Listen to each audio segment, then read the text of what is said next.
Olá, gurizada, eu sou o Heineken e este é o Segundo Corte, um podcast que discute as questões estéticas e comportamentais da indústria do cinema, sempre buscando criar uma apreciação da arte da edição.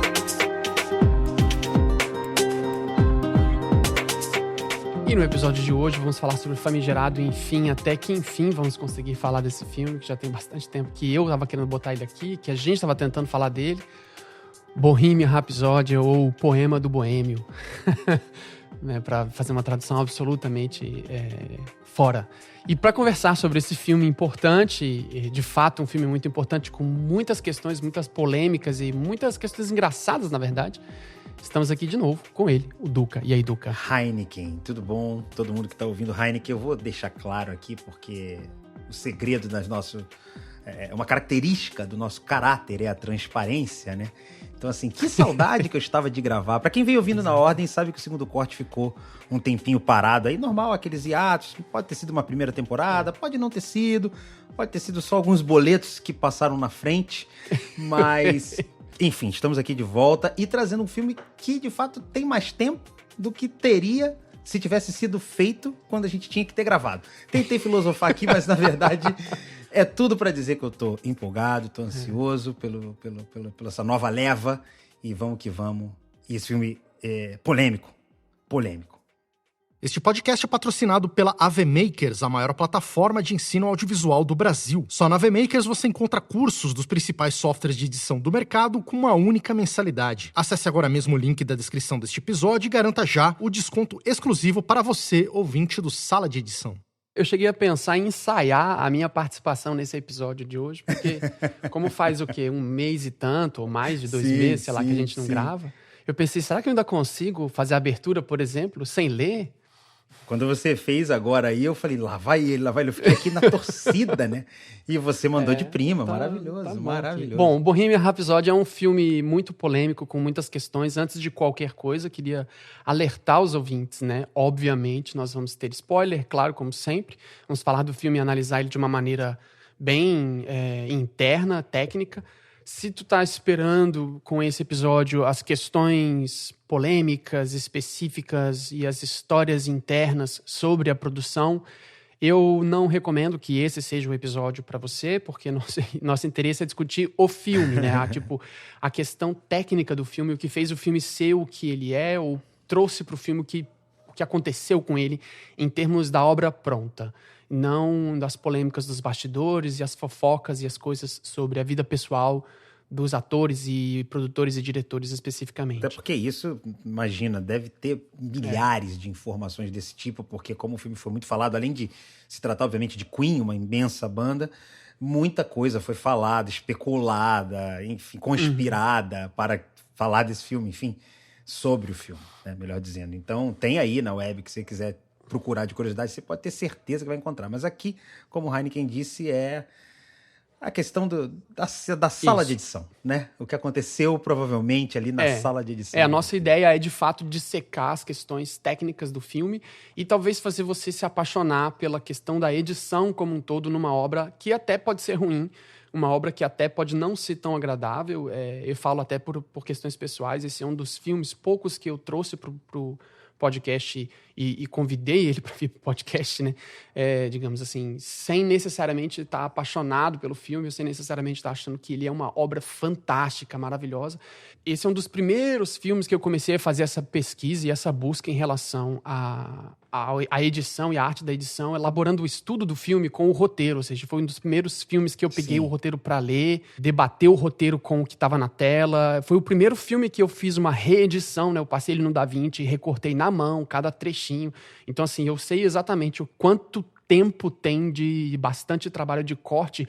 Quando, por exemplo, Thomas Flight, que é uma coisa que a gente ainda vai falar, ou o Gaveta citou no vídeo dele, que tem muitas edições, que tem muito corte, que esse é um filme super mal editado porque tem corte pra caramba. Eu sei exatamente disso porque eu cortei praticamente, sei lá quantos, cara, 1.000 e tantos cortes. Tipo, na cena que a gente vai trazer, tem tipo 65 cortes em 2 minutos. Né? Então tem coisa assim que eu realmente fiquei cansado e eu estudei muito o filme naquela época, mas exclusivamente do aspecto do produto pronto, na fruição do espetáculo artístico dali, né? Não necessariamente saber o que aconteceu, fui atrás para saber se o Bryan Singer fez ou não fez um acordo sobre o assédio sexual que ele sofreu daquele rapaz, enfim, toda a acusação de assédio no caso, né? Mas toda essa questão por detrás, eu não fui atrás de saber disso, assim, tipo, fiquei sabendo pelas notícias normais da mídia, mas eu fiquei dedicado a discutir o filme, porque eu realmente gosto muito do Queen, sempre foi uma das bandas que eu cresci ouvindo. Bohemian Rhapsody é uma das melhores músicas do mundo, né? Tipo, super importante para a história da música. É importante para mim, na minha história pessoal, com essa música, ela é realmente um marco na vida em que eu parei para ouvir e falei, nossa, tem muito mais do que só uma canção, do que um músico. Depois, todo o envolvimento do Fred Mercury com as causas LGBTs e tudo mais. Então, assim, tudo isso me gerou um sentimento muito próximo do filme. E eu sou um pouco fora da curva nesse sentido de gosto, porque mesmo quando o filme tem várias questões que não me agradam pessoalmente como espectador, eu continuo achando muito interessante que eles proponham coisas. Então, vários momentos do filme eu ficava muito confuso se eu estava assistindo o que eu estava assistindo mesmo, ou se eu estava querendo ver um filme que eu gostaria que fosse. O que é muito comum quando se trata de algo que faz parte da nossa vida, que a gente projeta, né? Muitas vezes a história é daquele jeito, então... Não que aqui seja também, mas a gente fica numa expectativa muito grande. Por exemplo, isso aconteceu, acredito que muita gente que nos ouve aí, com filmes do Steve Jobs, por exemplo, né? Teve a versão 1, depois teve a outra versão. Então espera-se muito, cria-se, né, toda uma aura em volta do filme, então acho que é natural. E também, assim, eu não sei se eu conseguiria me envolver com um filme desse tanto e fazer a obra que foi feita no aspecto comercial também, porque o filme tem uma grande qualificação para poder ser divulgado, para poder ser feito, para poder ser filmado, e aí ter o aval e a liberação dos direitos autorais, dos copyrights. Eu sei que eu poderia, pessoalmente, como fã do Queen, digamos, ou várias pessoas que estão nos ouvindo como fã do Queen, poderiam pensar num filme que seria mais acurado porque eles pensam que o Queen foi ou porque o Fred Mercury foi. Sim. Eu tenho certeza que todo mundo fala, cara, se fosse eu fazendo, o filme seria assim, assim, assado. Eu entendo isso. Só que, na real, isso não é verdade. Assim, você pegar a sua ideia e transformá-la num filme com o aval do Queen, com a liberação dos direitos autorais, é muito feijão com arroz que você tem que comer para poder chegar nesses lugares e sentar na mesa com essa galera. E, por fim, saber decidir com outros, né? Isso que eu quer dizer. O que é bom para a obra no fim, porque, né, qual é o objetivo de fazer dessa obra? É agradar o Duca, que é fã do Brian May, que é o guitarrista, por exemplo? Talvez, mas assim, tem muitas outras métricas, outros targets ali para serem atingidos. Então, ela deixa de ser o que ela nasce para ser uma coisa. Minha leitura muitas vezes nesses grandes filmes é isso. Ela nasce com um propósito, mas ela toma um outro caminho, porque às vezes ele é maior do que o que você imagina. E tem os erros também no meio do caminho. Mas, enfim, envolvido também, são envolvidas muitas pessoas, né? Esse filme tem mais ou menos 940, 930 e tantas pessoas envolvidas, né? Como filmmakers, como pessoas que trabalham na área. E eu não estou me referindo a pessoas, tipo... O figurante. Não. Tô me referindo à head do departamento. Tipo, gente que decide coisa, é muita coisa. Cacete. Exato. E tem um pouco de cara de filme de produtor, assim, né? No sentido de que tem o artístico, mas tá ali o tempo todo sendo vigiado e sendo cuidado, pro bem ou pro mal, aí é o ponto de vista, mas para que ele tenha um lugar de chegada muito, muito, muito certo, assim, na cabeça dessas pessoas. E tem que levar em consideração que isso precisa ser vendido, isso precisa ser consumido. Exato, isso. E continuar, né, com isso, porque, na verdade, tudo isso é uma grande porta de abertura para a vida de profissional de várias pessoas que estão se envolvendo na elaboração desse filme. Então, assim, o filme foi escrito pelo Anthony McCartney, que é um escritor de filmes. Tipo, o filme tem 2 roteiristas de roteiro, no sentido de roteirista de filme e roteirista de musical, né? Tanto Sim. o Anthony como o Peter são roteiristas, né? Depois o filme também teve a mão de um dos produtores que, embora não esteja acreditado, mas está vinculado às histórias todas que saiu, que é o Dexter Fletcher, que foi quem dirigiu também o filme sobre o Elton John. E Que eu não vi. que é maravilhoso. Não sei se tem a mesma É pegada. outra pegada. É outra coisa. né? Aquele é um filme mais sobre o Queen do que esse filme sobre o Queen. Na Sim, verdade. sim. No sentido assim, Sim. de ser aloprado, de ser fantasioso, de pegar um musical e tratar o musical num sentido absolutamente não super ficcional e não documentário, né? Então ele tem Sim. uma pegada mais... E assim, e outra coisa rapidinho é que esse filme também tá mesmo no caminho do Nasce uma Estrela, né? Do Star is Born, que a gente já citou no outro episódio, que é sobre a rainha, né? Sobre o nascimento da estrela. Então, se você pegar esses 3 filmes, tanto do Elton John como o da Lady Gaga e o filme do Queen, digamos assim, o Bohemian Rhapsody, todos esses 3 filmes são sobre a mesma temática, e o único filme que não fala e não é tão potente em relação a como nasce uma estrela é o filme do Bohemian Rhapsody. Porque o filme da Lady Gaga é mais sobre o Queen do que o filme do Queen. Nesse sentido. Sim. Não, e até na questão que a gente comentou aqui antes de começar a gravar, que se for preciso, a gente altera Exato. a história, para que você entenda uma outra história, ou a história determinada que eu quero que você entenda. Né? Então a gente está falando aqui de fatos, né? Se a gente for falar de cronologia, então não vamos entrar em detalhe, mas tem coisas que não é uma opção do roteiro de trocar uma ordem de como contar a história. Não, colocou ordem invertida de fatos mesmo. Então, até que ponto isso é ruim, é bom, é certo, é errado? Eu acho que, como a gente está aqui sempre falando da questão da montagem, como a gente vai contar a história, né? A história que está além, né? Além do que a gente enxerga. Então, às vezes, trocar a ordem de alguns fatos para que você entenda melhor ou para que fique claro para o maior número de gente, de acordo com o que eles imaginam, acho que está aí chamaria de licença poética, talvez. Licença industrial poética. Poética industrial.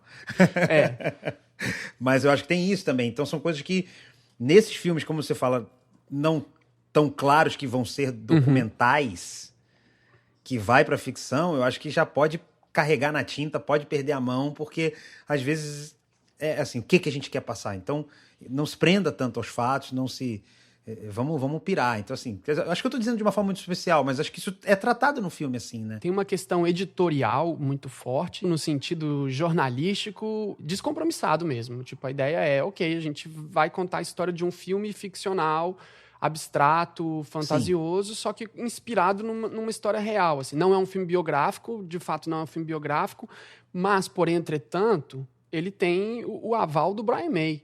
Ele tem. Tipo assim, ele tem o aval das pessoas. O Brian May está envolvido não só na execução da produção de música, mas como estava envolvido nas filmagens, na elaboração dessa história mesmo, sabe? Na venda dessa história. Claro, então, assim, claro. Se o filme fez muito dinheiro, porque o filme fez muito dinheiro, se você for pensar, tipo, o orçamento do filme era perto de 50 e tantos e o filme fez 900 e tantos milhões, o filme fez muito dinheiro, quase chegou a $1 bilhão. É muito dinheiro, cara. Então, assim, não dá pra você sair dizendo que o filme foi um fracasso, porque o filme foi indicado a um monte de coisa, inclusive ganhou o Oscar de edição e som e mixagem e atuação, e tipo assim, realmente é um grande achievement do filme de tentar fazer uma coisa fantasiosa, de tentar fazer uma coisa abstrata, baseado numa necessidade de contar uma biografia de forma diferente, só que, impressionantemente, teve um monte de problema de ordem jurídica, criminal, de gente saindo, de gente não indo, tipo, né, o Bryan Singer não ir nas filmagens e ele ser demitido porque ele tava, né, resolvendo as coisas do Me Too lá, enfim. Tipo, teve um monte de função dele não ser creditado no crédito final, cara. Tipo, o filme não tem crédito de diretor no final do filme. Tem retirado, tem um espaço, cara. O crédito vai subir. Tem um espaço de onde você colocaria o diretor e não tem. E não só não tem, como eles deixam de verdade o texto terminar de sair da tela e ficaram 1 segundo com a tela preta pra chegar o próximo. Pra chegar aos próximos scrolling, sabe? Tipo, é pra ficar claro que não vai aparecer nada. A gente apagou o nome desse cara. Embora o filme está, de fato, creditado como direção lá no início. Mas ele, verdadeiramente dirigiu muita coisa, o Dex Fletcher dirigiu também muita coisa, mas isso não importa pra gente nesse caso, porque a gente vai tentar analisar a obra em si. Claro. Esse é um filme muito de estúdio. E aí a gente entra na primeira questão que eu acho em relação ao filme. Ele é um filme de estúdio no sentido de soundstage, né? Tipo, ele é um filme feito com muito fundo verde, ele é feito dentro de casa, ele é um filme de short film. Tipo, ele não tem mega cenários, não é feito numa estrutura de película do lado de fora, ele é feito com 2 câmeras digitais, bem digitalizado. O filme tem uma atmosfera super digital. Embora seja colorido e o laboratório todo é a Companhia 3 também, novamente. Ele usou a mesma câmera, né, a 65 da Alexa, que é a câmera que usaram no Joker e também que usaram no Green Knight. Tratamento de fantasia pros dois, né? Tipo, todo mundo tem usado muito essa câmera pelo aspecto da questão, talvez, muito digital que ela tem. Tipo, a chance de você botar na pós e carregar pra caramba na imagem, saturar o máximo que você puder, que você tem muita qualidade, né? E foi feito nesse sentido de tentar fazer esse filme ser fantasioso, embora a história dele seja calcada na realidade, mas você de verdade está falando sobre um dos ícones mais bizarros que o planeta já viu, que é o Fred Mercury. Tipo, a história desse cara, as coisas que ele fez, as coisas que ele fazia, e a figura dele em si, como cantava, o que ele atingia, o que ele fazia, é muito over. Então, ter isso na mão, transformar isso numa imagem, é um negócio... E equilibrar também. E aí tem que fazer isso ser vendável. Sem você botar as coisas que a gente sabe, quem lê a biografia dele, sabe que tinha, que seria muito louco de ter num filme. Então, eu não sei se esse tipo de coisa estaria, principalmente o Brian May, ia deixar ser registrado esse tipo de coisa como a obra, ou que, na verdade, isso não representa o que o Queen era. E sim, uma faceta daquela pessoa. Então, como o filme não é sobre a história do Fred Mercury, não tem por que focar esse ponto. Irrelevante eu não acho que é a palavra, mas assim, até que ponto é relevante pra contar a história? A não ser que seja uma determinada história do lado B da vida do Fred Mercury. Aí eu acho que faria mais sentido. Mal comparando pra caramba aqui, só pra lembrar, teve aquele filme que, se eu não me engano, é o Quase Famoso, eu esqueci o nome dele em inglês, que tem uma brincadeira de uma banda que diz que meio que pode ser o Led Zeppelin, a galera que anda junto com eles na Rolling Stones e tal. Mas eu acho que tem isso, assim, a banda, acho que chega uma hora que... O que é a banda? O que foi o artista? Aquela coisa que ficou maior do que o ser humano, maior do que o coletivo ali, a banda. Então, acho que esse era o maior objetivo, né? O que a gente vai printar? Tem uma questão técnica que esse não é um filme que foi feito, tipo, 5, 6 pessoas que tomam decisões e vão passando adiante. Esse é um filme que tem realmente braço de muita gente na edição. Então, o filme foi cortado muitas vezes, foi mexido por muitas pessoas e muitas pessoas com poder de decisão em locais diferentes, porque a gente está falando de Fox, que tem muitas divisões e subdivisões dentro de uma empresa gigantesca. Então, por exemplo, a moça que fez, acho que é Annie o nome dela, que fez o ADR, ela não responde necessariamente, ela não está na hierarquia de correção necessariamente abaixo do editor, né, do Otton, né, o nome dele, Otton, que é o John, né, o John Ottman. Ela não está necessariamente abaixo, tipo assim, você sente, nas entrevistas que eu vi deles, o que eles fizeram? Eles editam o filme, passa pro próximo departamento que termina, e passa pro próximo que termina, que passa pro próximo e entrega. E assim vai. Entendeu? Ele é feito realmente com muitas pessoas. E o John Ottman, que é o editor desse filme, ele é muito mais um compositor para trilhas sonoras de filmes e um excelente compositor. Tipo, ele tá envolvido em vários filmes. E ele é um cara que edita o filme e compõe pra trilha sonora de filmes desse nível. Então, assim, também não é uma pessoa que tá fazendo numa estrutura ainda de filme indie, digamos, que, tipo, ele acaba fazendo 3, 4 papéis ali dentro, só que com um orçamento de 50, 60, 70 milhões, entendeu? Então, assim, ele tem muito gabarito para fazer isso, mas é um pensamento musical. Um pensamento musical em a proposta do filme, em termos de corte, é também uma grande orquestração. E essa é a minha coisa com o Thomas Flight, que é agora o calo sobre o ponto do Gaveta. Sim. Inclusive, já deixar claro aqui para você que tá ouvindo aí, por acaso não sabe quem é o Gaveta, grande amigo, editor. Para quem conhece o Jovem Nerd, por exemplo, com certeza conhece o Gaveta, é um ícone aí da internet, uma figura. Inclusive, responda a minha mensagem, Gaveta, que tá para você vir aqui no segundo corte. Agora não falaremos desse assunto, mas com certeza tem alguma coisa pra gente destrinchar aqui, você será muito bem-vindo. Vou te cobrar. Quando o Gaveta fez um vídeo dele sobre o Bohemia, porque o Bohemia ganhou o Oscar de melhor edição, sim, teve um cara na internet que é muito importante, que é muito bom, chamado Thomas Flight, que é um dos primeiros que fazem esses vídeos ensaio sobre cinema. Então ele pega o filme, bota o filme reeditado, coloca o filme na timeline dele e vai gravando um áudio por cima explicando, falando uma espécie de redação. É um dos tipos de vídeos no YouTube que fez muito sucesso há uns, 5, 6 anos atrás. A gente vê pouco hoje. E é um vídeo fácil de fazer, né? Assim, em termos de porque não tem locação, não tem filmagem, todas as imagens são só B-rolls de cenas que ele pega na internet e grava por cima um texto que ele escreve muito bem. E o Thomas Flight é muito bom, eu super recomendo o canal dele, é maravilhoso. E ele fez um vídeo sobre o Bohemian Rhapsody, especificamente sobre essa cena, e depois um monte de gente acabou também seguindo, e o Gaveta também fez a versão em português também dessa cena, citando essa cena específica. E me lembro que eu tava estudando essa cena quando eu vi o Gaveta fazendo, e eu achei muito injusto. Fiquei indignado, assim, caraca, eu vou lembro mandar. Dos seus comentários. Não acredito que ele fez isso. Porque, assim, o filme realmente, essa cena especificamente, elas são 2 minutos de cena. E, de verdade, são 63 ou 62 cortes em 2 minutos. Ele vai botando um contador, né? Ele já tem uma coisa mais de brincar, né? Só que ele... O clima do canal é mais de brincalhão, então ele vai sacaneando ali. O que ele faz de sacanagem, que é o que eu achei desonesto, entre aspas, é porque ele põe um barulho de corte em cada corte. Então são 62, tipo...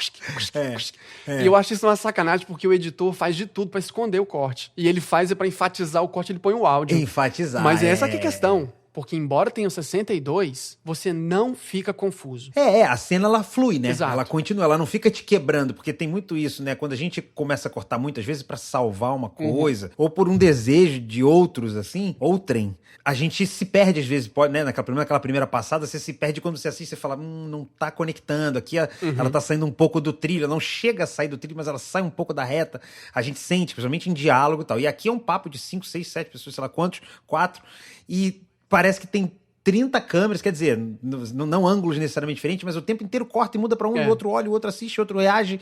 E isso, o tempo inteiro, você consegue ficar ligado na história e não sair dela, né? Acho que isso você quer dizer, né? E tem uma outra cena mais pra frente, que a gente vai citar ela aqui também, mas tem uma outra cena que é exatamente a mesma ideia da banda se retomando, da banda voltando a fazer. E aí são 3 minutos essa cena, e aí ela tem 40 e poucos, 45 uma loucura, cortes. uma loucura. Ou seja, muito menos cortes em relação à primeira. E qual é a minha ideia? A minha ideia conceitual é que o filme, assim como o editor pensou nisso, e eu não tô falando só porque eu acho, tô falando isso porque eu ouvi ele também falando, e aí claro que ele pode falar o que ele quiser, mas enfim.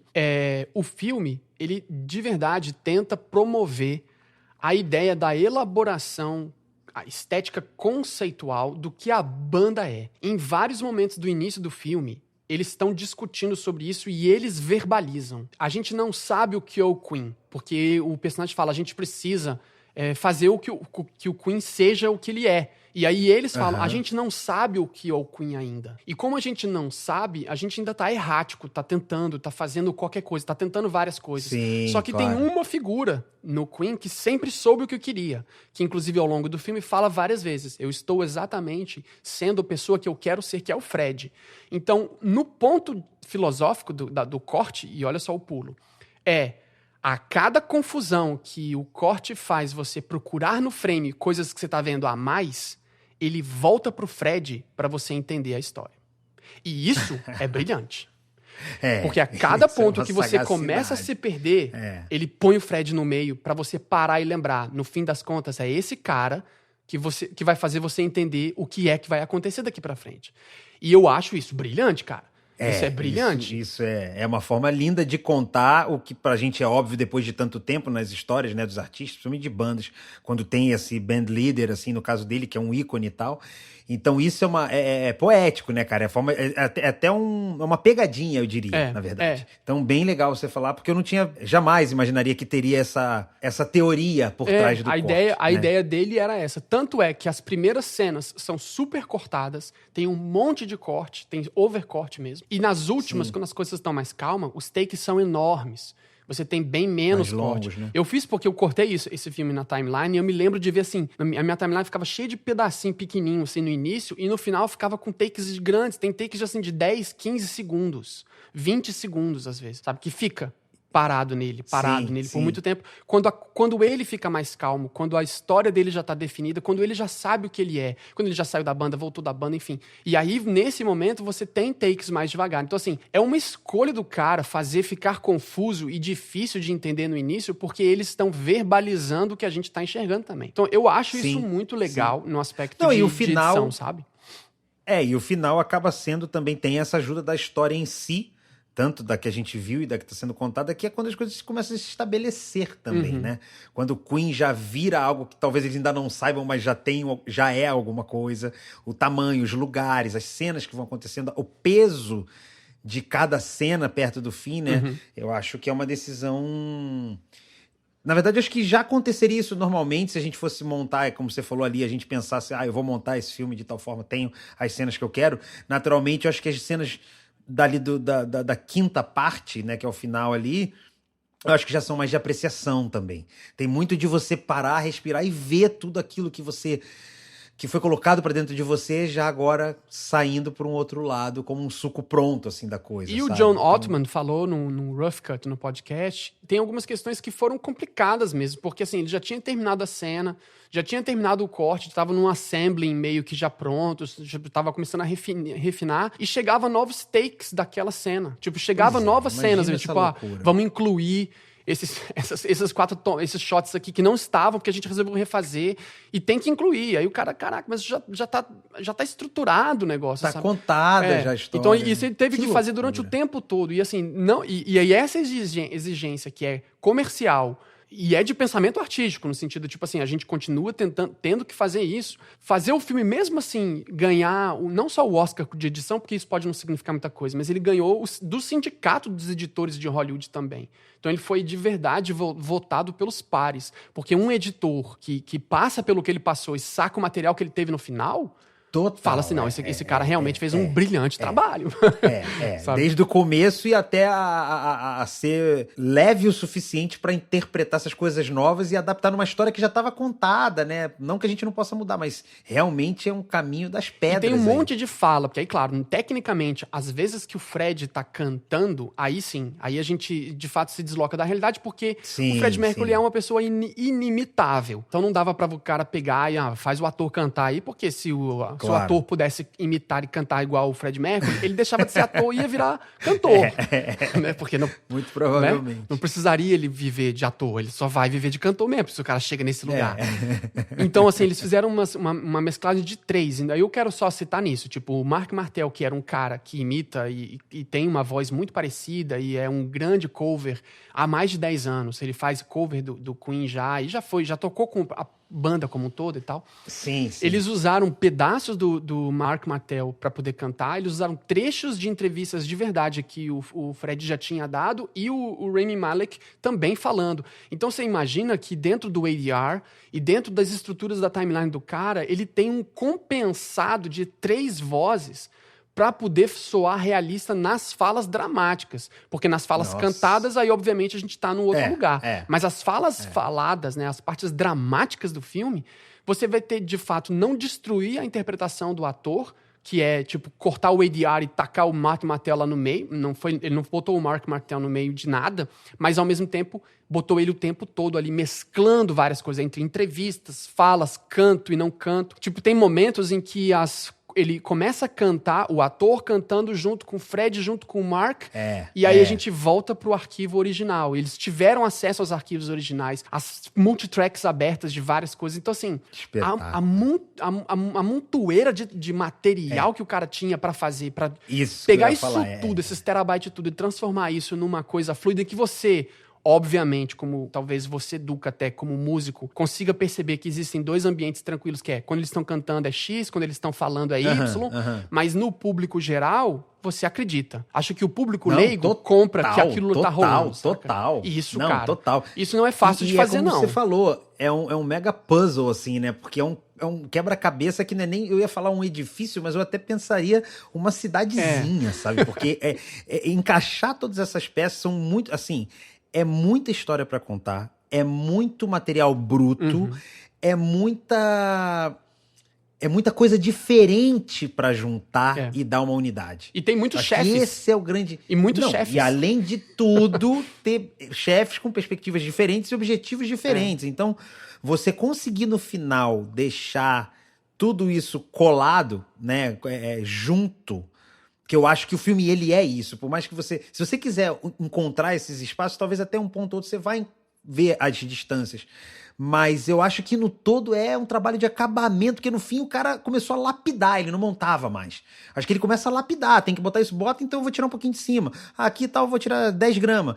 E acho que é muito um trabalho desse tipo, que é a arte do montar na unha, porque assim, chegar um pouquinho pro lado, subir um pouquinho a voz, fazer a magia, né, fazer soar de outra forma, dar aquela lapidada e chegou num lugar, você continuar e não ficar um Frankenstein é um negócio muito difícil. Muito difícil. Por isso que eu acho esse filme ele é um pouco injustiçado no aspecto de que ele é confuso, ele é editado de um jeito meio bizarro, principalmente no início, porque ele, além de fazer tudo isso que tu dissesse, ele ainda propôs uma estrutura estética de confundir e de atrapalhar um pouco e deixar a coisa um pouco mais veloz e fake, entende? Tipo, falso. É falso. O filme tem uma edição falsa propositadamente, porque, olha só, o Fred precisava assumir quem ele era para que ele fosse feliz, em termos da história do filme, tá? A história que tá escrito no filme. Ele precisava assumir quem ele era. A cena em que ele assume, que ele fala pra Mary, né? Tipo, eu sou bissexual, né? Tipo, eu acho que eu sou bissexual. E ela fala, não, você é gay. Você precisa, sabe? Tipo assim, você precisa aceitar quem você é. Até ali, cara, quase todas as falas dele são trocadas por um ADR super perto da falsidade, com essas questões todas que a gente já falou. E ainda cortes que interfiram muito poucamente, não sei se existe essa palavra, mas... não, mas tudo bem, deu pra entender. Muito poucamente entre J-cuts e L-cuts, entre técnicas de cortes, pra poder botar o início da fala do cara antes dele de fato tá abrindo a boca. Sim, e por isso que eu falei da coisa do mago ali, dos pauzinhos. E é nele, assim, não são nos outros. Os outros personagens, tá tudo encaixadinho. Ele tá fora da própria boca. Ele tá falando fora do que ele tá dizendo, cara. Até esse momento. Depois que ele fala que vai ficar, tudo se ajeita. O cara propôs uma ideia metafórica no corte de um filme desse tamanho. Olha só a ousadia do cara. E conseguir fazer acontecer. É uma ousadia. E fazer acontecer. Exato. O cara podia ser demitido. Porque... Não, porque é isso. Na verdade, assim, vou montar o Frankenstein e ele não vai parecer o Frankenstein. Porque você sabe que quando esse caminho, pelo menos pra mim, como editor, assim, quando eu vejo que eu tô perdendo a mão, seja por um top-down ali, alguém que pede pra fazer, ou então porque de repente eu me perdi um pouco naquele trabalho, naquele período e tem que dar uns passos pra trás. Quando eu vejo que tá entrando nesse lugar, eu volto, porque assim, não dá pra resolver muitas vezes. Ele vai acabar indo pro ar frankensteinizado, se é que eu posso dizer. Sim. Então, você tá aqui dizendo que no fim ele falou, não, eu vou fazer esse Frankenstein, só que eu não vou deixar nenhuma cicatriz aparente, a coisa vai ficar... Ou, se for deixar, é pra ficar na percepção do tipo... Nossa, tem algo que eu não sei o que é, que não tá bom, que não tá bem acabado. Mas não é um erro, né? Ele não te desliga, ele fica povoando. Então a gente tá falando muito, como você falou aqui, a metáfora aí, o cara falou, eu vou juntar uma coisa que é como eu contaria essa história, ou seja, eu vou explicar através da imagem já final, né? Vai estar ali por trás. Então acho que isso realmente é uma proposta muito ousada, né? Se isso de repente foi um remédio dele pra falar, olha, já que a gente vai ter que fazer assim, deixa eu pirar pra entrar na cabeça das pessoas, né? Por exemplo, nessa hora que ele fala que vai fazer uma turnê no Japão, e aparentemente, para quem leu muita biografia e tal, como eu fiz isso lá atrás, a turnê do Japão foi algo muito importante para a banda, em termos gigantescos de início de carreira, tipo de beleza, sabe? Teve vários momentos assim, tocar na TV, a turnê do Japão, aquilo ali era assim, agora vai, sabe? E eles tá virando, e eles resolveram pegar esses grandes momentos e transformá-los em montagem mesmo, tipo um monte de cenas cortadas um do lado do outro, swipe e tudo mais, pra meio que tentar na ideia de mostrar que até as coisas que são muito extraordinárias para uma banda, que toda banda sonha, pra eles era trivial mesmo. Então ele propõe ideias de montagens muito simples só pra constar naquilo que, na verdade, seria o grande breakthrough das bandas, sabe? Eu acho isso muito engraçado, porque ele pega algo que seria assim, caraca, agora vai, e passa isso de qualquer maneira, porque pra banda, principalmente pro Fred, aquilo, cara. Tipo, beleza, eu faço isso vambora, de qualquer faz maneira, parte, eu faço é. isso bêbado, eu faço isso dormindo. Tipo, meu talento é muito mais do que isso aqui, sabe? É. Tipo, eu vou te contar o que faz. E isso é muito legal dele ir propondo, sabe, assim. Mas enfim, vamos pular para cenas, porque já deu quase uma hora de falação. Mas é que é legal ter o filme sobre esse aspecto, sim, porque isso vai interferir na hora de assistir, pra quem monta aqui, tá nos ouvindo, pra quem não monta. Mas tentar olhar dessa forma é meio que mostrar raio-x do que foi feito na ilha.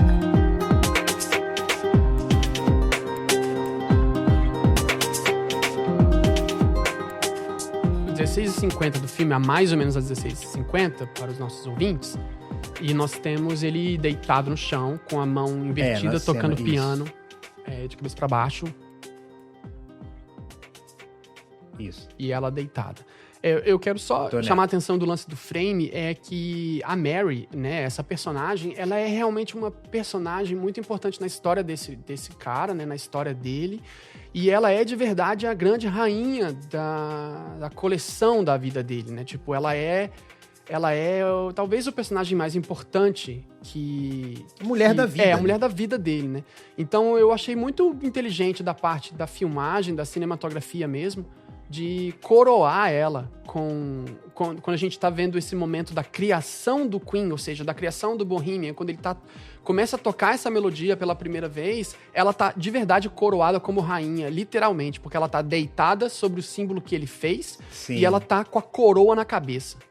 Eu acho isso muito bonito, assim, de tipo, vamos fazer uma cena em que ela vai estar coroada como a rainha. E ela tá deitada sobre o Queen, né, sobre a palavra Queen, e ela, inclusive, tem momentos em que, na continuidade dessa cena, o caderno sobe e desce de posição. Bom, o filme tem essa fotografia por muito tempo, depois ela vai ficando ele vai ficando um pouquinho menos molhado, né, parece que a gente tá vendo uma película envelhecida, porque eu acho que é uma tentativa de fazer o vintage da época. Sim. Ao mesmo tempo que também deixar tudo meio... Deixar esse glow aí, né, pra ficar meio fantasioso também. Exato, eu acho que é aquilo que a gente tava falando da cor, inclusive. E a ideia é a gente meio que parar de ver uma biografia, né? Não é um documentário sobre a época, e sim um olhar sobre essa fantasia. Então, o filme todo tem um pouco isso. No cinema, eu lembro que isso era muito bonito, assim, sabe? Mas na tela do computador, eu acho exagerado hoje, assistindo, mas eu lembro que na tela do teatro, do cinema, eu não achava de jeito nenhum algo over, sabe? Mas no computador eu já tenho achado, talvez porque eu tenha visto muito. Mas... eu acho que tem isso também. Eu acho over, mas eu acho que eu lembro dele ser assim também. Eu acho que eu vi no cinema. Eu já senti essa coisa fantasy, assim, sabe? Tipo, que você sente um plástico ligeiro. Dá vontade de limpar a lente lá. Exato. E ao mesmo tempo aquele rosto de boneca velha, sabe? Que você tem o brilho, mas já tá meio embaçadinho, sabe? É meio assim, eu acho que tem um pouco dessa textura, somente na pele. Tá, vamos soltar então. 1, 2, 3 e já. Foi. Aí ele tá tocando, né? A câmera ajustou, ela tá coroada como Queen.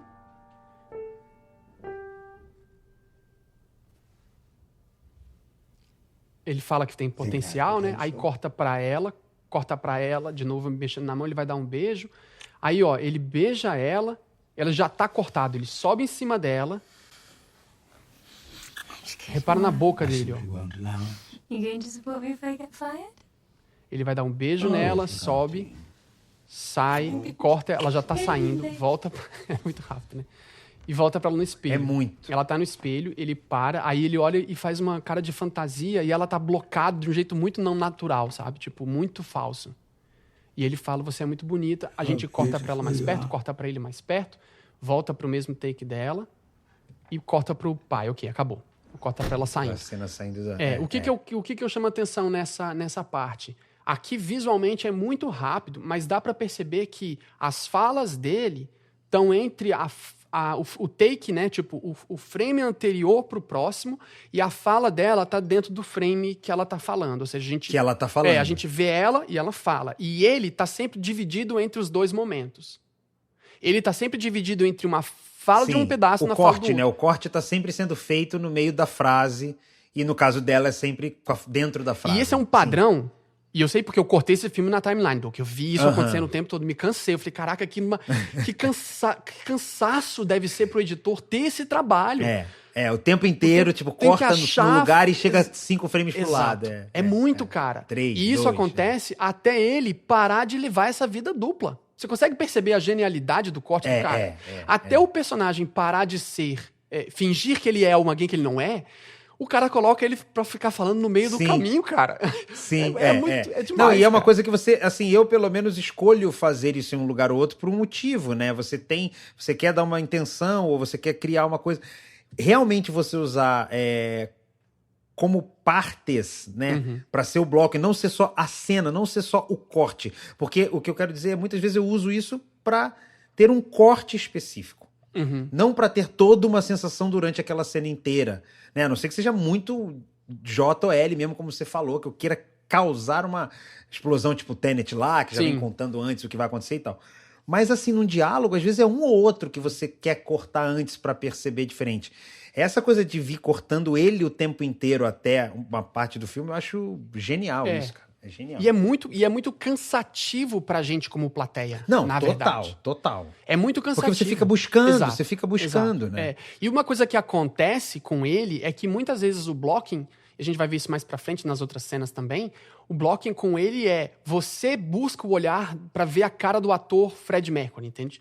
E os outros ele te joga. Eu vou te mostrar isso depois, isso também é uma parte muito louca. Quando a questão do Fred ainda tá nessa indecisão, você tá olhando pro olho do ator num pedaço do frame, no próximo corte, ele não faz um match do olhar do Fred Mercury no mesmo lugar que você tá. Tipo, ele propõe pro espectador ter que cortar o olhar e procurar a cara do Fred no frame. E depois volta pro outro pro conforto. Então, assim, a gente tá sempre buscando ver o Fred. Entende? Sim. Isso já é mais nítido. Isso também é uma proposição cansativa, porque é cansativo, como plateia cansa, você fica, caceta, cara, me informa, mas ao mesmo tempo é uma imensa de uma proposta artística conceitual. Ainda mais com tanto corte, né? Ainda mais com tantos cortes, você tá o tempo inteiro buscando. Eu acho que é aquilo que você falou, é mais um elemento para te ajudar, na verdade, te ajudar não, né? Te levar para uma confusão e uma busca o tempo todo, né? Eu vou botar da cena do casamento, em que ele pede ela em casamento 25 e 51, para eu tentar exemplificar para o nosso público que isso acontece. Caixinha do anel aberta ali, aberta, né? E a gente tá olhando para... Ele tá à direita do quadro, né? Praticamente no meio, mas um pouco mais para a direita ali. Ela vai perguntar pra ele, ele mostra o anel pra ela e ela vai perguntar, tipo, em que dedo eu vou botar esse anel, né? É muito engraçado, né? Tipo, em que dedo esse anel... A que dedo esse anel pertence? Na verdade, ela fala isso, né? Como tipo, assim? A que dedo esse anel pertence? Ele fala ao dedo de casamento, né? Tipo, ao dedo de noivado, né? Sim. E aí ele vai pedir ela em casamento. Tipo, você quer casar comigo? Então vamos soltar daí. 25 minutos e 51. 25,50. Isso. $1 já. Ele fala, você vai casar comigo? Aí corta para ela. Ela fala sim, ele suspira. Olha a boca dele falando, ó. Ele tá pedindo para ela falar. Yes. Olha como ele tá fora de si, quer ver? Voltou, pausou. Você viu? Você viu como ele tá fora? Ele tá olhando pra baixo. Aqui pula. Tem um áudio dele falando e ele não tá falando e corta exatamente pra ele terminando a frase. Então é nesse sentido que eu tô falando que isso acontece o tempo... É minúsculo, pequeno, e isso acontece o tempo todo até ele decidir quem ele seja. Revendo essa cena agora, eu só me toco do lugar que eu estava quando ela passa. Exato. Sabe? Porque ela vai acontecendo e você tá ali, tipo assim, quando você acha que vai entender, vai pro outro. Aí acerta, aí corrige, sabe? Quando assim, saiu um pouco da trilha e voltou. É aquela coisa que eu tava te falando. Eu sinto que ele deixa umas coisas escaparem, até porque ele sabe que, de repente, vai ter lugar que não vai dar pra encaixar.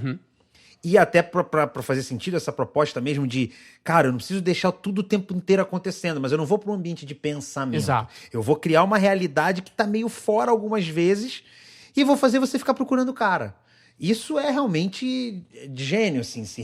Se sentaram pra falar, ó, vamos fazer assim, e é assim que eu vou construir, e é isso que vai soar, e é isso sim que vão perceber. Eu acho que realmente, cara, é uma grande sacada, assim, é de se guardar na manga o truque, porque...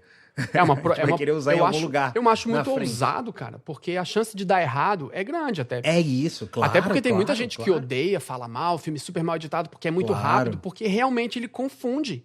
Ele te cansa, né? Ele fica te Claro, confundindo. claro, e eu claro, acho isso claro. muito interessante. Vamos agora para nossa cena fatídica. Essa aí, polêmica. A nossa cena fatídica, que é a cena que o Thomas Flight usou, que você, Gaveta, que tá nos ouvindo agora, abre ela aí de novo e vamos com a gente. Lá em 21 minutos, exatamente 21 minutos, lá perto da abertura de porta do café. Tipo, eles estão do lado de fora do café. E é engraçado porque a cena começa com um cara, né? Tipo, a porta abrindo, né? Tipo, o cara tá dentro, ele vai sair. Então é muito simbólico a escolha da criação, né? Da escrita e da filmagem, do blocking. Tipo, a história do Queen vai começar a partir daqui, a partir desse transpor de portas, né? E o filme tem muita simbologia em relação a portas. Tem muitas portas se abrindo e se fechando ao longo do filme todo. Ele vai indo para portas, ele sai de portas, o filme começa, a abertura do filme é ele acordando e batendo numa porta. Tem uma montagem de bater na porta do trailer. As portas se abrem e ele tem muito desse símbolo sobre a abertura de portas no filme. Então eles começam uma cena que é onde a banda vai começar nessa abertura de porta com esse frame. Eu não vou nem me dar muito trabalho de tentar descrever, porque essas são realmente uma cena de 2 minutos e tem 62 cortes. Então é uma loucura. Para prestar atenção, na verdade até olhar um pouco disso que a gente falou até agora, né? Dessa coisa da posição dos atores, aquela questão também de voltar no Fred sempre como equilíbrio, como ponto de equilíbrio e tentar sacar essa coisa do áudio, do diálogo, de quando fala, quando não fala, quem que tem peso na voz, porque aqui, se eu não me engano, é uma cena da banda com o empresário. Com a né? primeira vez que ele vai encontrar com o empresário. Presta atenção de quando o seu olho tem que ficar corrigindo, porque você estava olhando para uma coisa e ele mudou o frame e o seu olho estava parado naquela posição, e seu olho tem que corrigir procurando o olho do outro ator. Repara como isso acontece muito frequente. Tem os opostos que se completam. Então, quando você faz um diálogo, você tá com um lado, com o outro, o eixo tá certo, eu dizendo de uma forma muito grosseira aqui, mas o teu olho percebe uma coisa do lado esquerdo e do lado direito com o mesmo peso e você não tá buscando, não é isso, né? Você tá olhando um cara que fala o A do lado direito, depois você fala B do lado esquerdo, você não tá procurando, porque tá muito natural aquela troca de papos, né? E tem outras técnicas também que são usadas para te manter no diálogo. A questão é, quando às vezes, por exemplo, o Fred tá falando do lado direito e vai ter um corte pro empresário que também estaria do lado direito. Então você não precisa tirar o olho daquele lugar do quadro para enxergar a pessoa. Só que imagina que o corte dessa segunda pessoa tá no meio, um pouquinho pra esquerda. O oposto, ele às não vezes. tá no oposto, nem tá... na verdade ele não chega a estar no oposto, mas ele também não tá um pouquinho fora. Ele tá bem fora. Isso. E aí teu olho tem que corrigir pro meio. E se volta pra cena anterior, você tem que voltar pra direita. Então, tentei explicar mais ou menos do que pode acontecer, na verdade, e que vai acontecer aqui algumas vezes, mas partindo do argumento que a gente estava falando ali, é justamente para te fazer começar a procurar e se colocar dentro dessa conversa. Né? Então vamos lá, $1. 2103. Isso, 2103, exatamente. $1 e já. A porta abre, ele vem todo diva, tem uma mexida no tempo. Ó, esse é praticamente o maior take que a gente vai ter nessa cena. Corta 1, corta 2, corta 3, volta pra ele. Pra cá, pro lado, pro outro, desceu. O cara já tá lá atrás, tem um corte boa da cabeça entrando, corta de novo.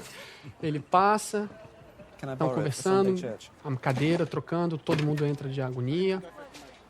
Todo mundo meio se ajeita. So this is Queen. And you... O tempo que fica nele. Essa coisa dele no meio e à esquerda e um pouco para a direita é muito louco. Esses três pontos do Fred.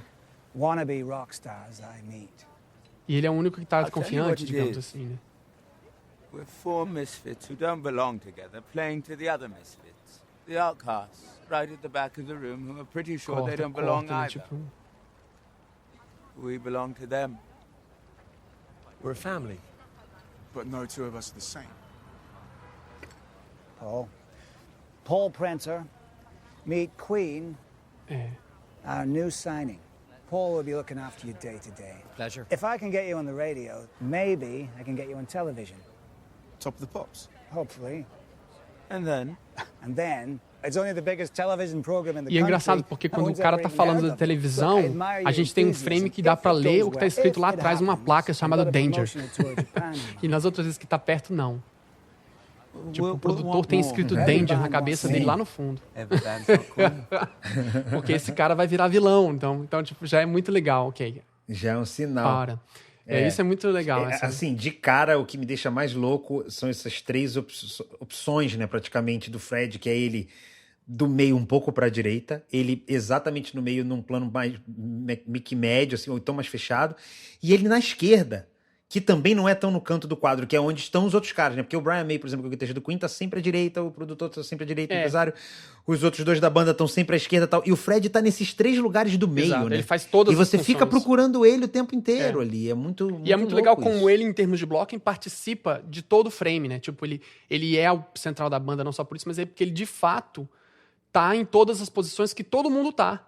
Entende? Tipo, esse é o grande talento desse personagem, né? Tipo, ele é a banda, ele é o Queen, ele é o líder mesmo. Então, ele tá em todos os lugares, né? E a forma de fazer, às vezes, é só pra... Puxa pra ele, só pra botar ele num cantinho. Porque você imagina que, em termos da timeline, é só um insert de um take que a gente tem a filmagem do ator naquele coisinha ali. Então, é só um coisinha pequeno só pra botar ele naquele lugar e voltar. Não é pra contar uma história de que ele tá necessariamente vendo ou conduzindo o que ele tá enxergando ou que alguém enxergou ele. Não, é só pra, tipo, beleza, aqui tem que marcar a vida mais como dele. pensamento mesmo, né? Tipo, ele pode estar falando como o cara do meio, mas ele também está naquele lado ali ouvindo, né? Eu acho que tem um pouco disso. Essa coisa de brincar com os 3 é meio que de mostrar... Meio que pra mostrar como o artista... Como você falou, né? Todos aparecem de um jeito. Ele aparece de 3. Exato. Né?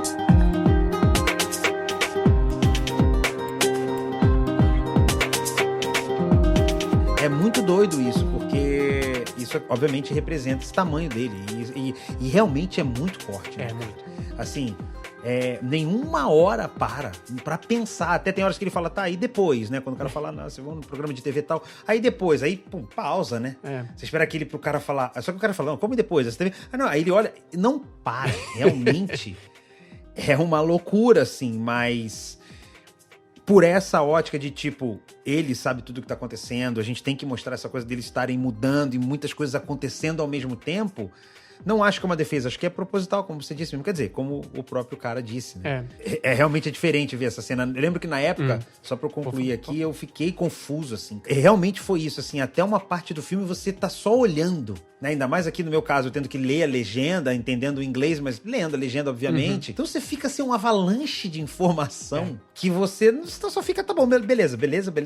E isso é muito doido, porque agora, vendo sem legenda, só ouvindo o áudio original e assistindo a cena, você sente que tem a fluidez. Você sente que é um papo rápido, que é um papo sem muitas delongas ali, muito dedo também. E eu acho que isso tá na edição. Não acho que é um problema de corte pra resolver, pra trocar à toa. Não acho, não. Acho que é uma proposta, exatamente. Tanto que se tu usar como referência a outra cena que eu usei como contraponto dessa, que é a cena final, quando eles estão ensaiando, de 1h46, 1h46, ela é simbolicamente muito importante.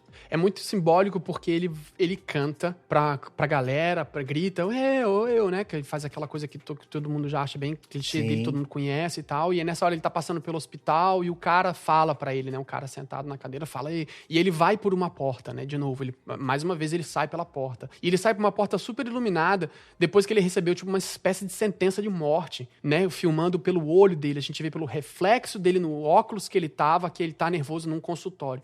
E aí ele vai sair pela porta, o próximo take é o céu de uma igreja, ou de uma espécie de estúdio-igreja, que é onde eles estão. É um estúdio que talvez tenha sido uma igreja. Tem uma cara de igreja ali, mas é um céu azulado. Então, assim, ele escolheu fazer de novo um pan. Ele fez o pan da porta para o restaurante para mostrar, onde essa banda vai abrir as portas, o que vai acontecer com eles. E agora eles estão voltando depois de tudo que aconteceu com a banda. Então ele escolhe de novo fazer o take do céu da igreja para descer, para mostrar onde eles estão agora. E isso é uma ideia boa de pontuar. Por isso que eu usei essas duas cenas como referências, porque essa cena é o oposto da anterior. Essa não tem muitos cortes, ela tem muitos poucos cortes. São 40 e poucos cortes em 3 minutos de cena. Ou seja, tem takes realmente longos e grandes dentro dessa cena, para você contar 40 e poucos cortes em 3 minutos.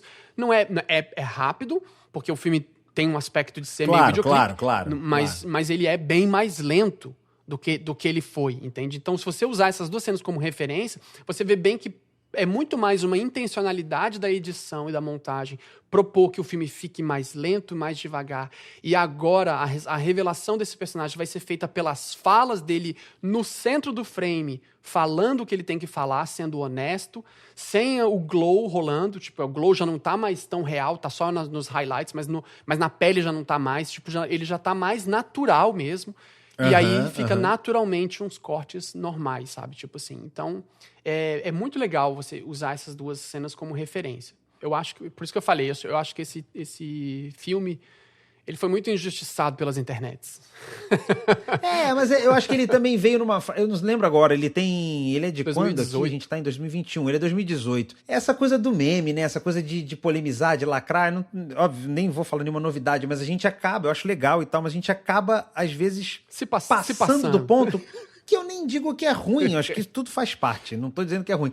Mas a gente, pros que não se aprofundam, vão acabar ficando nessa marola aí. E aí, às vezes, perdem muita coisa, né? Um artista, uma obra, algo que está além do que vira meme. Porque eu acho que o meme é super saudável, tem as coisas, tem as ruins, tem as boas e tal, mas assim, acho que tem que acontecer, isso ajuda muito a divulgar, inclusive. Mas eu acho que a gente se deixar levar e concluir por essas coisas que são imputadas, né? Que são colocadas pra gente de fora pra dentro, e depois falar, o filme foi aquilo, e no fim fica essa lembrança... Porque eu tenho a lembrança do filme, tenho a lembrança do filme como fã, tenho a lembrança do filme como montador, que só foi chamada a atenção. Assim, eu vi, me liguei, fiquei nessa curiosidade, mas depois comecei a ver, né, não só o Gaveta, como outros canais técnicos que falaram em mil coisas, mas acabou ficando isso no filme. E eu esqueci de, peraí, vamos olhar por um outro lado, em vez de olhar que tá cortado, vamos ver se tem algo por trás por que ele cortou assim. Ou por que ele tá montado assim. E esse é o grande lance do segundo corte, porque a gente tarda, mas não falha. Porque assim, isso tem que ser registrado, né, tem que ser colocado para debate. É muito legal, assim, essa forma de contar um filme também. Às vezes pode ter sido uma saída técnica, às vezes pode ter sido, de fato, uma saída artística e sacana, né, para poder brincar com a gente e tal. Mas eu acho que tudo é muito do filme válido. ter essas questões todas, né, por exemplo, ele no podcast, né, que eu vou citar lá, na nossa dica, ele coloca que eles foram obrigados a fazer a cena final no início. Então, a primeira interpretação que o ator fez da vida dele, do Freddie Mercury, que ele começou a atuar como Freddie Mercury, foi logo a cena final. Foi logo o show do Live Aid. Do show, né? Do tipo show. Assim, um momento crucial foi feito naquela época. E eles fizeram muitas coisas de gravar o áudio do público cantando e tentar gravar um reverb. Tentar gravar um reverb ao vivo, cara. Tipo, e não usar plugin. Eles não usaram plugin de reverb, cara. O reverb que você escuta dos shows, ele é o reverb dos espaços que eles foram lá gravar, cara. Sim, tipo, eles pegaram o real ressonância dos PAs naqueles ambientes e captar a reverberação desse lugar lá pra poder usar. O cara não usou um plugin, cara. Então isso é uma loucura, cara. É legal demais, é uma loucura, legal sabe, demais. assim? Não, teve esse cuidado, né? Lógico, eu acho que isso faz parte pra cacete, até por conta de ter os 50 milhões, né? Que é um orçamento, como você falou ali, imenso. Então, todo esse tipo de piração é válido. E tem o Brian May, que o Brian May é um maluco. Exato. Pirado da cabeça. Tava lá, decidindo. É um maluco, doido, pirado. E tava junto o tempo todo. Você não viu todas as versões, todas as vezes exportadas, mas viu muitas. É um cara que deve ter feito parte do processo criativo, com toda certeza. Eu acho que ele tem a grandiosidade, sim. O filme tem isso. Nem que não quisesse, assim, né? Eu acho que às vezes dá pra errar, mas eu acho que esse filme... ele jamais ficaria ruim, ou a galera fala que é fraco disso, aquilo, acho que isso é viagem, assim.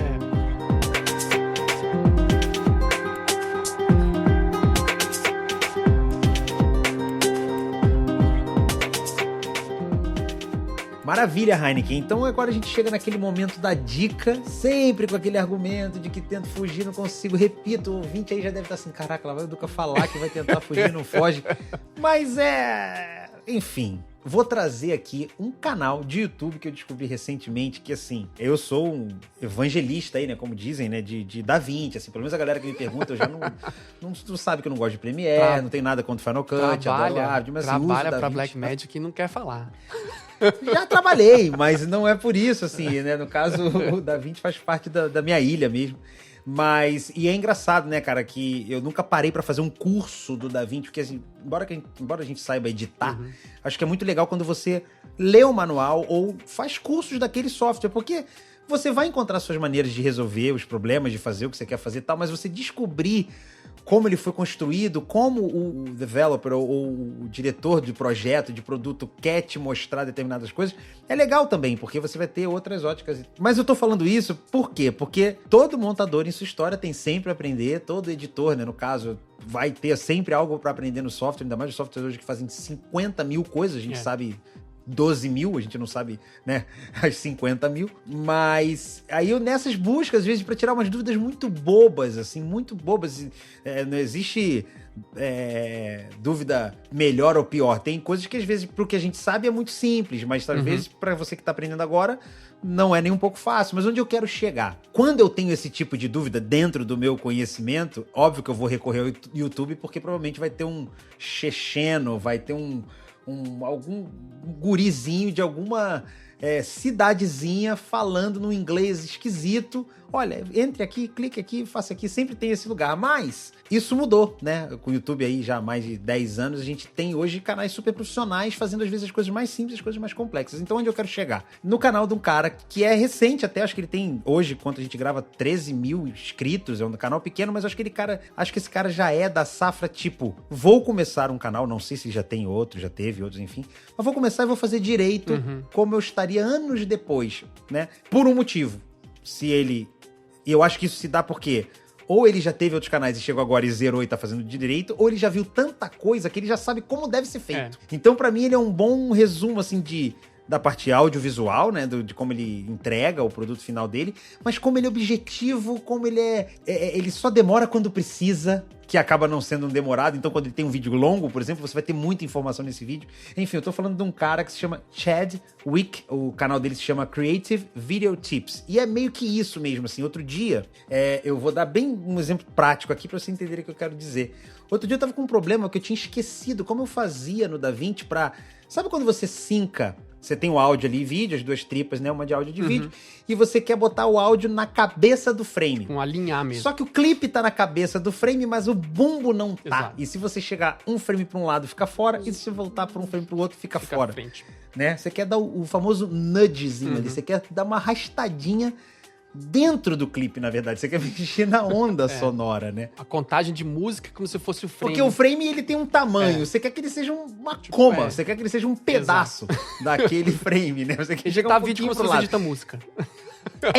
Assim, tirar o snap, Exato. né? Você quer, porque às vezes fica plec, plec, plec, andando de frame em frame, você quer andar livre. E você não consegue isso no software. Quer dizer, você consegue, mas você tem que saber como. E é uma coisa que provavelmente você aprende na aula 1, ou então é aquela coisa esquecida que nem o curso dá. Então esse lugar é muito curioso. E esse cara é muito bom nisso. Ele é prático, assim, ele é americano, eu acho. Enfim, ele fala inglês. Ele sabe disso, ele sabe que o vídeo dele tá pro mundo, então acho que ele fala bem explicado, ele fala bem calmo.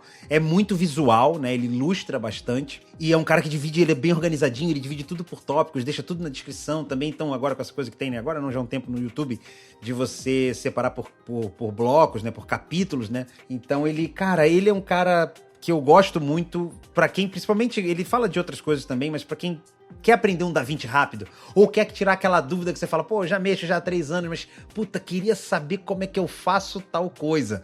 Vai lá no canal dele, Creative Video Tips. O nome dele é Chadwick. Eu acho que ele não bota GC, mas ele fala rápido, assim, ele vem com o vídeo rolando, e de repente ele para e fala assim, oi, meu nome é Chadwick, se você quer me ajudar a fazer vídeos legais, babá, ele meio que fala rápido. Então posso até estar enganado, mas o link, né, que vai estar aí pra você clicar, tá certo. E eu acho que é uma bela dica, porque é aquele cara, pra você pegar uns macetes, assim, você não vai aprender a editar assistindo o canal desse cara, não é sobre isso. Mas é aquele cara que vai te dar uns truques, uns macetinhos, atalhos, como fazer determinadas coisas. E é bem feito, né? Os vídeos são bonitos, é bem feito, cara.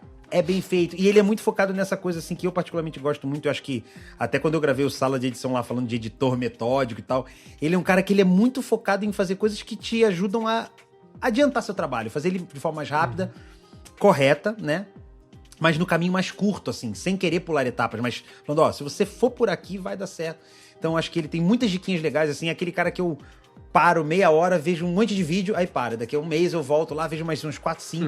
Eu falo, puta, isso aqui, cara, nossa, não acredito que ele faz assim. É muito legal. Então, acho que, independente se você edita no DaVinci ou não, é legal assistir o trabalho dele aí. Então, fica a dica, Creative Video Tips. Massa. E você? Bom, a minha são 2 dicas. Uma tem absolutamente a ver com o filme, que é o podcast The Rough Cut Podcast, o episódio sobre esse filme, o Bohemian Rhapsody, que ele convidou, né, tanto o John Ottman todo mundo do departamento editorial desse filme para conversar. Na verdade, é um episódio que saiu esse ano, mas ele é uma releitura de um episódio que ele lançou lá em 2018, ele gravou no palco, então eles estavam assistindo, então tinha um vídeo, né? Ah, entendi. A Avid fazia isso, né? Fazia esses podcasts de coisa aberta, abria timeline, então eles faziam tipo um segundo corte ao vivo em teatros, né? Em abertos, e aí esse tava lá, o pessoal tava lá no palco, e tava na tela os estudantes, o pessoal da Avid, né? Da academia da Avid, assistindo, e eles mostrando e tal, e ele pegou esse áudio e transformou num podcast, no episódio do podcast. Então você vai ouvir o editor falando sobre como foi, o que aconteceu, por que ele entrou nesse esquema, dando alguns detalhes de como ele pensou e por que ele pensou tal coisa, e depois você vai ouvir as outras pessoas também falando, tipo a mulher do ADR, que fez a supervisão, o cara gravando as coisas ao vivo, pensando no lance dos plugins que eles não queriam usar, que eles queriam fazer coisas bem naturais, então a reverberação do som das pessoas está muito natural. E uma coisa que a gente não falou é que o áudio do filme, ele começa... Não sei se você escutou ele com fone de ouvido, mas o áudio do filme ele começa muito seco. Seco, e ele vai ficando molhado ao longo do tempo. E depois, no final, você tá ouvindo barulho de catedral, de espaço aberto. Nossa, eu não sabia, não me liguei. Ele é assim, ele é super seco. Tanto que as primeiras cenas que eles estão na casa, parece que é muito som de estúdio mesmo, sabe? Você parece, caraca, tão esquisito. É super seco o som, sabe? Não tem nenhuma reverberação. E bem fechadinho. Bem fechado. E ele vai abrindo conforme o filme vai andando. Isso, enfim, essas coisas todas, esses detalhes, tá no episódio do Rough Cut Podcast, e você pode procurar nas plataformas, procura o episódio do Bohemian. Eu super recomendo o Rough Cut, é um dos podcasts que eu mais gosto, escuto tudo, já zerei. Hoje eu até sou meio amigo do Matt Fury, volta e meia, mando mensagem, ele reage e tal, a gente meio que... Ele me segue no Instagram, cara. Uau! Ele me segue lá. Não, mas é um trabalho legal mesmo. É muito legal, muito legal. E o outro, que não tem a ver necessariamente, mas tem a ver porque um dos motivos que eu quis trazer esse filme pro nosso podcast é porque ele ganhou o Oscar de melhor ator, né? E o meu background de ator sempre fica com o coração quentinho quando tenho a chance de falar sobre atuação. E é um livro, na verdade, que eu não sei se eu já falei esse livro aqui em algum outro momento, eu não me lembro mesmo. Eu não lembro dele, não. Eu acho que não, eu acho que eu já citei ele. Mas é um livro sobre método de interpretação mesmo. E por que eu vou trazer esse livro? Porque ele é fácil de ler e ele tem um pouco de uma pegada meio autoajuda. A forma de ler é fina, tipo assim, ele fala uma frase e aí ele discorre sobre a frase do aspecto de como você deve encarar a atuação. Ele é um livro focado para atores. Tipo, ele é atores e atrizes que querem viver disso, vão ter que ler, sem dúvida nenhuma, vão ter que ler. Sim. Mas para você que edita, já que você, né, nossa ouvinte, é focado na edição, é muito importante vocês entenderem sobre o método de atuação, sobre como os atores processam as cenas para você poder, de fato, fruir naquilo e excluir o que você acha que não dá para manter, mas também escolher aquilo que é muito importante. Então, entender o processo das curvas dramáticas de cada cena, de cada personagem. Você consegue fazer isso se você lê o roteiro e depois você vê a performance. E aí você percebe por que o ator deu pausa onde ele deu pausa, ou levantou onde ele não levantou, porque você tem o material bruto na mão. Então, você vê o material bruto acontecendo, né? Então, é muito interessante, muito importante. Então, o livro chama Meisner, né? Tipo, Meisner, que é um nome alemão. On Acting. Eu nunca vou conseguir falar esse nome, porque eu acho que é alemão mesmo o nome do cara. Mas eu já tô procurando aqui na Amazon. É Sanford Meisner. Meisner é um dos métodos de interpretação. Meisner é um cara, eu não vou ficar também explicando muito, para a gente não entrar muito nesse lugar. Mas ao longo da história da atuação, existem muitas pessoas que tentaram escrever métodos de interpretação, de criar, como que você cria ou não cria um personagem. O Stanislavski é um que a gente sempre cita aqui, eu sempre cito Stanislavski, o Meisner é um outro, é um tipo mais à frente. É um cara um pouco mais velho, que veio logo depois, mas que fez muita metodologia para a interpretação de cinema. Então, boa parte dos atores de cinema, ou pessoas que estão atuando para novela e cinema, vão ter que ler um método do Meisner. Então, tipo, você não vai conseguir evitar esse livro, tá? Então é tipo Meisner na atuação, on acting. Eu só tenho uma versão em inglês, por enquanto. Eu nunca achei uma versão em português. Aqui na Amazon também só achei em inglês, eu acho. Tem essa questão. Mas, enfim, se tu conseguir ler em inglês, eu super recomendo. É um livro curto, não é um livro pesado, é um livro, com 10 capítulos. Tem esse lance todo de, tipo, ele pega coisas do... A chama inicial do ator. Aí ele põe uma frase, explica o que é, depois desenvolve um pouco de como o ator tem que se comportar e tal. Até questões éticas, na verdade, coloca.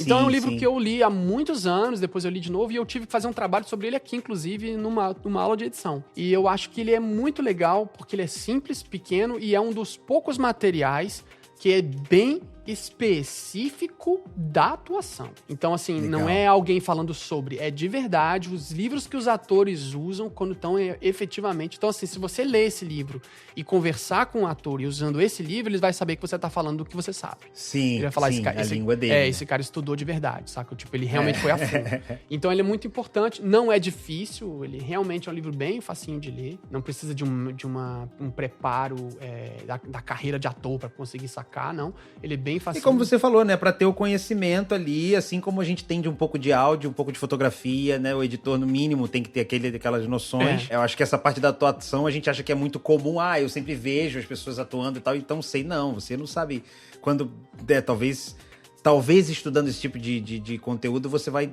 conseguir decidir por uma cena que tem um acting mais interessante do que a fotografia em foco, o quadro que tá perfeito. E essa é a minha questão. Tipo assim, como a gente já discutiu que muitas vezes os editores são bons na parte musical e muitos bons editores acabam tendo um pé na música por causa do tempo, do time e entender a linguagem do ritmo. Por isso você precisa entender disso. Faz muito sentido se você quer de verdade editar profissionalmente. Você tem que entender de ritmo e entender de ritmos. Na música é 100% isso, né? Também você tem que entender de performance, né? Você tem que entender. Se você tá falando de narrativas dramáticas, no caso, por exemplo. Como que você escolhe a melhor performance? Baseado em que exatamente? Sabe, é o que te comove pessoalmente, você tá sempre colocando a visão pessoal do que aquilo que te toca, então você tá editando o seu filme, a sua cena, baseado na sua emoção específica. Então é muito importante você conhecer a linguagem de quem tá elaborando, porque depois do diretor ou da diretora e a pessoa que escreveu o texto, é você que decide qual é a cena que vem. É você que decide o que a gente enxerga. A gente enxerga o ator perguntando ou a gente enxerga o ator respondendo. Não, e a atuação, reação, exatamente, é isso que eu ia falar. A reação, quando decidir, né, deixar só uma... O que você causa quando você deixa um reagindo, né? Belíssima dica. Eu botei aqui na wishlist aqui. Bom, então é isso, gurizada. Muito, muito obrigado a todos que nos acompanharam até esse momento. É bom, né? Voltar depois de tanto tempo. Nossa, maravilhoso. Pra quem tá nos ouvindo direto, talvez nem tenha reparado, porque talvez as pessoas vão, né, ouvindo aos poucos, vai ouvindo aos poucos. Mas nós estamos aí, demos essa pausa das férias, voltamos. E aí, como sempre, a gente quer pedir pra vocês que nos mandem um feedback, falem pra gente o que vocês estão achando, o que vocês sentiram, o que vocês acham que pode. Segue a gente nas redes sociais, lá, né, o @segundocorte. Se quiser mandar um e-mail, o e-mail tá funcionando, eu chequei, tá lá mandando, bacana, tem gente mandando e-mail. Tem que até te mandar as pessoas que mandaram e-mail do que eu esqueci. Mas tem gente mandando e-mail, então é no contato @segundocorte.com. Tem um site, o segundocorte.com. Fala bem da gente por aí, dá uma divulgada na gente por aí, pra gente poder seguir fazendo isso, porque como eu sempre falo, a gente faz isso porque a gente quer. Mas a gente quer que você queira que a gente continue fazendo. Então é isso. Muito obrigado e até mais. Maravilhoso, bom demais. Um abraço.